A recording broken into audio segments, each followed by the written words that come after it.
Hello students, कैसे हैं आप सभी। उम्मीद करते हैं कि आप सभी लोग स्वस्थ होंगे, मस्त होंगे और अपनी पढ़ाई सुचारू रूप से घर पर कर रहे होंगे। आप लोगों को हम क्लास 12 की फिजिक्स विषय के अंतर्गत फिजिक्स फर्स्ट पेपर पढ़ा रहे हैं, जिसमें आप सभी लोगों का चैप्टर चल रहा है विद्युत चुम्बकीय प्रेरण। कौन सा चैप्टर चल रहा है? विद्युत चुम्बकीय प्रेरण। आप लोगों को अन्योन प्रेरण बताया जा चुका है, ठीक है। तो यहाँ पर अगर हम बात करें तो अब यहाँ पर हम लोग सीखेंगे दो समतल कुंडलियों के बीच अन्योन प्रेरकत्व का व्यंजक, साथ ही में दो समाक्ष परिनालिकाओं के बीच अन्योन प्रेरकत्व का व्यंजक। सबसे पहले अन्योन प्रेरण की घटना आप सभी लोगों ने पढ़ी है कि जब दो कुंडलियों को पास पास रखा जाता है और एक कुंडली में धारा के मान में परिवर्तन किया जाता है। धारा के मान में परिवर्तन करने का मतलब धारा के मान को बढ़ाया या घटाया जाता है, ठीक है। तो पास रखी दूसरी कुंडली में क्या उत्पन्न हो जाता है? एक प्रेरित वैद्युत वाहक बल उत्पन्न हो जाता है और इस घटना को हम अन्योन प्रेरण कहते हैं, ठीक है। अब मैंने आप लोगों को ये भी बताया था कि अन्योन प्रेरकत्व या अन्योन प्रेरण गुणांक क्या होता है। दो व्यंजक भी आप लोगों को निकालना बताए। तो यहाँ पर हमें क्या करना है? दो समतल कुंडलियों के बीच अन्योन प्रेरकत्व या अन्योन प्रेरण गुणांक का ही व्यंजक निकालना है। तो इसके लिए हम लोग क्या करेंगे, ध्यान दीजिए। इसके लिए देखिए हम थोड़ा सा फिगर भी बना के आपको समझा देते हैं। जैसे मान लीजिए हमारे पास एक कुंडली ये, ठीक है, और एक कुंडली हमारी ये। फिगर हमारा थोड़ा ज़्यादा सही नहीं है। एक कुंडली ऊपर वाली, एक कुंडली नीचे वाली, ठीक है।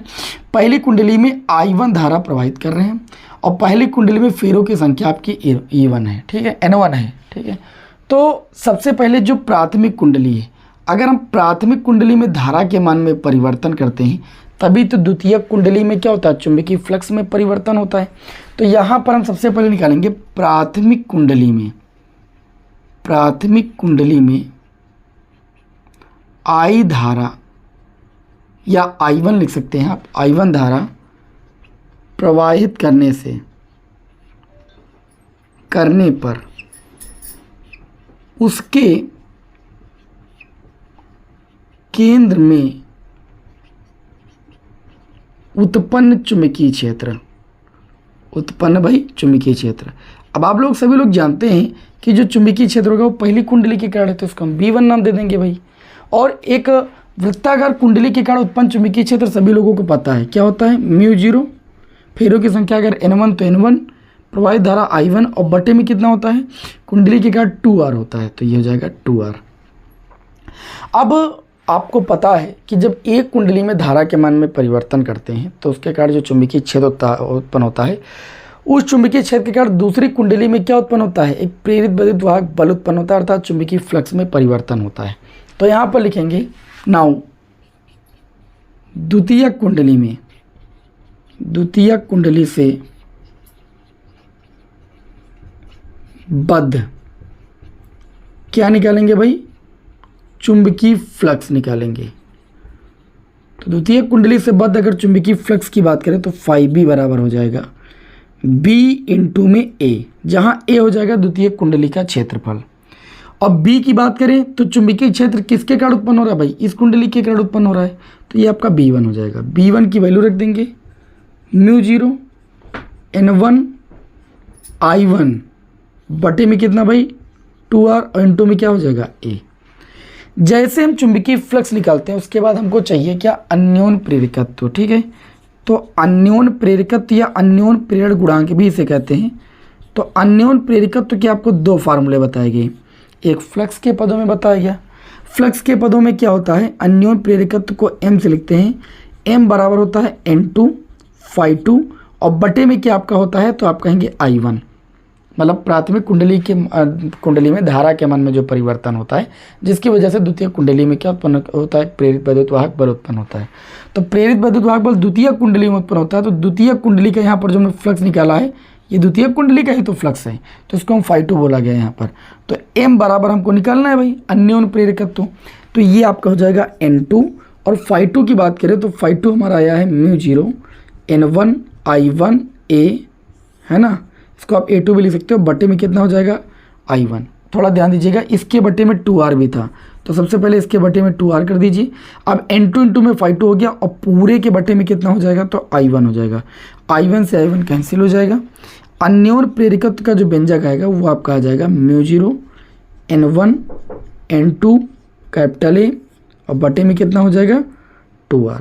यहाँ पर एक चीज़ का ध्यान रखिएगा, देखिए यहाँ पर दो त्रिज्या हैं, एक कैपिटल आर होगी मतलब बड़ी वाली कुंडली में निकालेंगे, इसको हमने स्मॉल आर से व्यक्त किया है ना, इसको आप R1 भी नाम दे सकते हैं और ये आपकी R2 हो जाएगी, ये केंद्र O हो गया। तो यहाँ पर R1 कर दीजिएगा क्योंकि जो R1 है वो प्राथमिक कुंडली की त्रिज्या है। बस ये आपका अन्योन्य प्रेरकत्व का व्यंजक हो गया। ठीक है, दो समतल कुंडलियों के बीच अन्योन्य प्रेरकत्व का व्यंजक ऐसे निकालना। जब भी अन्योन्य प्रेरकत्व निकालना हो, सबसे पहले एक कुंडली के कारण उसमें धारा प्रवाहित करने से जो चुंबकीय क्षेत्र उत्पन्न हो रहा है वो निकालिए। उसके बाद आपको क्या करना, द्वितीय कुंडली में प्रेरित वैद्युत वाहक बल होता है जिससे उसमें चुंबकीय फ्लक्स में परिवर्तन होता है, वो चुंबकीय फ्लक्स निकाल लीजिए। उसके बाद अन्योन्य प्रेरकत्व का फार्मूला लगा दी, इतना ही काम करना है। अब इसी के जैसा एक दूसरा डेरिवेशन इसको भी समझा दे रहे हैं, दो समाक्ष परिनालिकाओं के बीच अन्योन्य प्रेरकत्व। ठीक है, कैसे निकालते हैं, देखिए इसमें समाक्ष का मतलब है एक प्रणालिका जैसे मान लीजिए ऐसे है आपकी, ठीक है, इसमें फेरों की संख्या आपकी ये तांबे के तार के फेरे हैं, ये आप देख पा रहे हैं। ठीक है, अब इसी में एक मोटी जो है प्रणालिका इसी में रखी हुई, तभी इसलिए समाक्ष बोला गया है। थोड़ा सा ध्यान से समझिएगा, इस पर जो है तांबे के तार के ये फेरे लपेटे हुए हैं और इस तरीके से ये आपकी प्रणालिका तैयार हो गई। दो प्रणालिका यहाँ पर। ठीक है, अब एक प्रणालिका जो नीचे वाली पतली वाली है, इसके मान लेते हैं फेरों की संख्या N1 है और इसमें प्रवाहित धारा जो है वो आपकी I1 है। द्वितीय कुंडली से बद्ध जो फेरों की संख्या वो आपकी N2 है। तो अन्योन्य प्रेरकत्व की अन्योन्य प्रेरण किया कहता है कि एक कुंडली में धारा के मान में परिवर्तन करें। तो यहाँ पर सबसे पहले क्या निकालेंगे, प्राथमिक या हमें कह सकते हैं कि एक प्रणालिका में है ना, प्राथमिक या ऐसे आप एक काम कीजिए, लिख लीजिए पहली परिनालिका के कारण उत्पन्न चुंबकीय क्षेत्र। क्या निकालेंगे, उत्पन्न चुंबकीय क्षेत्र। अब आप सभी लोगों को प्रणालिका के कारण चुंबकीय क्षेत्र तो आता ही है, म्यू जीरो कैपिटल N है ना, I अपान में क्या होता है L। अब कैपिटल N क्या होगा, पहली प्रणालिका के कारण निकाला, पहली प्रणालिका में फेरों की संख्या N1 है, तो B बराबर हो जाएगा म्यू जीरो N1 I बटे में L। अब प्राथमिक कुंडली या प्राथमिक प्रणालिका में या पहली प्रणालिका में हमने अगर धारा प्रवाहित करना शुरू किया तो उसके कारण चुंबकीय क्षेत्र उत्पन्न होगा और उसके कारण जो दूसरी आपके पास प्रणालिका है उसमें क्या होगा, उसमें फ्लक्स में परिवर्तन होगा। तो जस्ट इसके तुरंत बाद जैसे यहाँ पर निकाले थे तो वैसे यहाँ पर भी निकालेंगे, द्वितीयक परिनालिका से बद्ध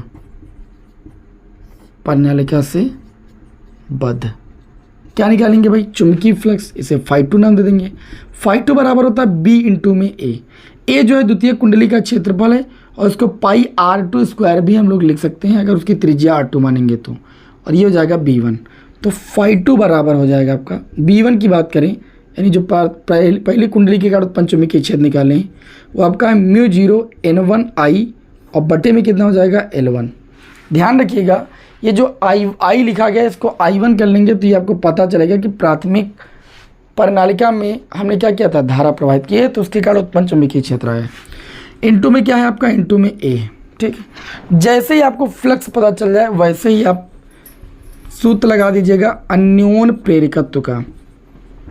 भाई अन्योन्य प्रेरकत्व का सूत्र होता है कैपिटल M बराबर, क्या होता है आपका भाई, कैपिटल M बराबर अभी बताया N2 φ2 और बटे में कितना भाई, प्राथमिक कुंडली में प्रवाहित धारा I1। M बराबर अगर हम बात करें तो N2 हो गया और यहाँ पर जो φ2 की वैल्यू आई है वो आपकी I mu zero N1 I1 capital A बटे में कितना हो जाएगा आपका L और पूरे के बटे में कितना हो जाएगा I, तो पूरे बटे में I1 लिखो या इसी से ऊपर मल्टीप्लाई कर दीजिए, कोई दिक्कत वाली बात नहीं। I1 से I1 कैंसिल हो जाएगा। M बराबर आपका हो जाएगा mu zero N1 N2 capital A और बटे में कितना हो जाएगा L। ये जो अन्योन्य प्रेरकत्व का व्यंजक आया है वो दो समाक्ष प्रणालिकाओं के बीच अन्योन्य प्रेरकत्व का व्यंजक आया है। दोनों प्रश्न साथ में लेने का ये उद्देश्य था कि दोनों प्रश्नों में ये चीज़ आप समझें कि हम क्या कर रहे हैं। हम सबसे पहले एक कुंडली हो या एक प्रणालिका हो उसमें धारा प्रवाहित करने से जो भी चुंबकीय क्षेत्र उत्पन्न होता है वह चुंबकीय क्षेत्र सबसे पहले निकालने, और फिर जो पास रखी कुंडली है, समतल कुंडली है या प्रणालिका है, उसमें जो चुंबकीय फ्लक्स में परिवर्तन होता है वो ज्ञात कर लें। जैसे ही चुंबकीय फ्लक्स आ जाएगा वैसे ही अन्योन प्रेरकत्व तो m बराबर N2∅2/I1 लगा देना और ∅2 की वैल्यू रख करके अन्योन प्रेरकत्व का व्यंजक प्राप्त कर लेना। बस इतना ही आपको समझना था। बहुत आसान दोनों प्रश्न थे, हमें उम्मीद है आपको समझ में आ गए होंगे। चलिए नेक्स्ट क्लास में आपको मिलते हैं। जय हिंद, वंदे मातरम।